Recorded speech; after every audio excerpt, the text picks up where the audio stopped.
Mm, habari za leo tena watu wa Mungu.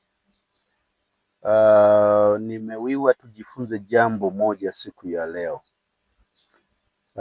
Nalo ni kuhusu kwamba nguvu na ukatili havitatui tatizo.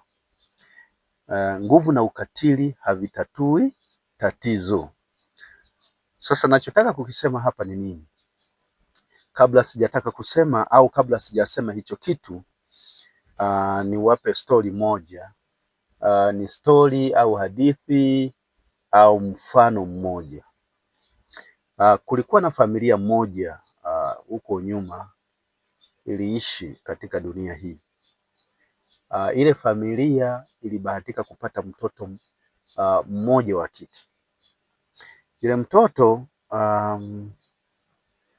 akawa hazungumzi. Yaani mtoto wa kike mzuri, lakini akawa na shida moja, akawa hazungumzi. Sasa ile familia ikamlea yule mtoto akakua mpaka akafikia kiwango cha kwamba anaweza kuolewa, lakini alikuwa hazungumzi. Wachumba wakaanza kujitokeza ili kumuoa yule mtoto. Sasa akaja mchumba wa kwanza, wakamwambia kwamba bwana, unataka kumuoa binti yetu, lakini ana shida ya kutokuzungumza. Yule mchumba akasema mimi sina shida, nitaona tamfanya azungumze. Akamchukua akaenda naye, lakini alipofika yule kijana akaanza kuwa anampiga yule binti, anamng'ang'aniza kuzungumza. Binti azungumze, anampiga, analia, anafanyaje, lakini hazungumzi. Yule kijana akafanya kila aina ya ukatili, akachoka, akamrudisha kwao. Ndoa ya kwanza ikawa imekomea pale. Akajitokeza mchumba wa pili, kwa sababu yule binti alikuwa ni mzuri kwa kweli, na yeye akaja akamchukua, akaahidi kwamba atamfanya azungumze yule binti, na wazazi walikuwa wameahidi kwamba kijana atakayefanikisha kumfanya binti azungumze, basi watamuoza hata bila mahari. Kijana wa pili akamchukua, akaenda naye. Fika kule naye akaanza mara vitimbwi, akawa mpaka anakojolea kitandani. Yule binti anachukua tunguo, anaenda anafua kimya tu, anafanya kila aina ya kituko, na yeye akaanza kufanya kila aina ya ukatili, lakini na yeye bado binti akawa hazungumzi. Akamrudisha. Akaja kijana wa tatu. Yule kijana wa tatu alipofika, na yeye akasema mimi nitamfanya huyu binti yenu azungumze. Kamchukua kama kawaida, pamoja na kwamba walimwambia haiwezekani na nini, lakini walimchukua. Akaenda naye. Alipoenda naye yule kijana wa tatu yule, yeye hakufanya kitu chochote. Akakaa naye, akawa anampa tu kwa ishara, binti anazungumza tu kwa ishara na kijana anaongea tu kwa ishara. Basi baadaye, kwa sababu ile jamii ilikuwa ni ya wakulima, mwaka ukaanza, mvua ikanyesha, wakalima mahindi mengi mazuri. Walipolima yale mahindi, ulipofika wakati wa palizi, mahindi yamestawi vizuri, wameweka na mbolea imetakata vizuri, mahindi yako vizuri. Walipofika shambani kuanza kupalilia, yule binti akawa anapalilia vizuri. Yule kijana badala ya kupalilia, yeye akawa anaenda anakata yale mahindi. Anakata hindi la kwanza, akakata hindi la pili, wanapalilia, yeye anakata tu yale mahindi. Yule binti akamwangalia yule kijana.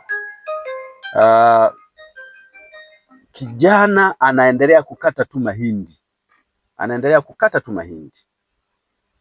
Baadaye binti akazungumza, akamwambia fulani, akamwita jina lake, kwa nini unakata tu mahindi? Sasa tutapata nini kama unakata tu mahindi? Si tutapata njaa.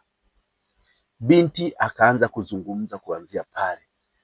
Alipozungumza tu, kijana akasema nimefaulu mtihani wangu. Kumbe umezungumza. Basi yule kijana akaacha na kukata mahindi, wakaanza kupalilia. Tangu siku ile binti akaanza kuzungumza, wakarudi nyumbani, wazazi wakafurahi, wakamwoza yule kijana na na ndoa ikaendelea. Sasa nilitaka tujifunze kitu hapo kulingana na au kutoka na ule mfano. Jambo la kwanza ambalo nataka tujifunze pale kwamba matatizo hayawezi kutatuliwa kwa nguvu.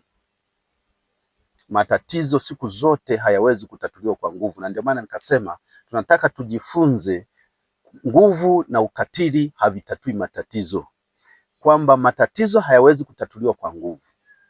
Unaona wale wachumba wawili wote wale wawili wote wale, wa kwanza alitumia ukatili na mateso wakidhani ya kwamba angembadilisha yule binti, lakini binti hakubadilika na hawakufaulu wale wachumba.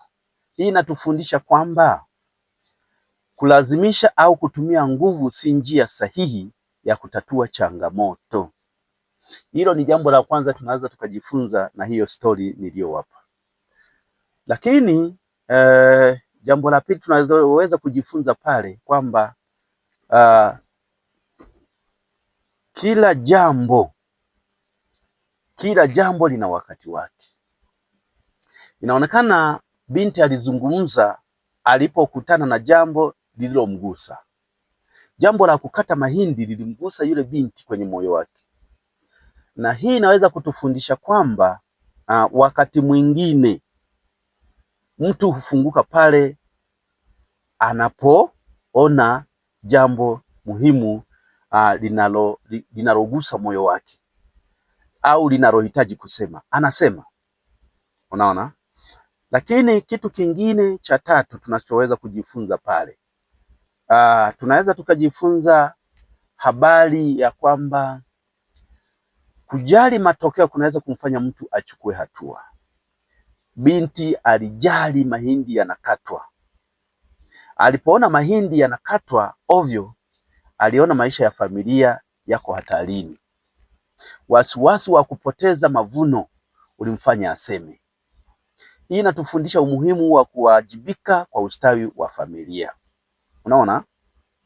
Lakini kuna jambo la nne tunaweza tukajifunza pale,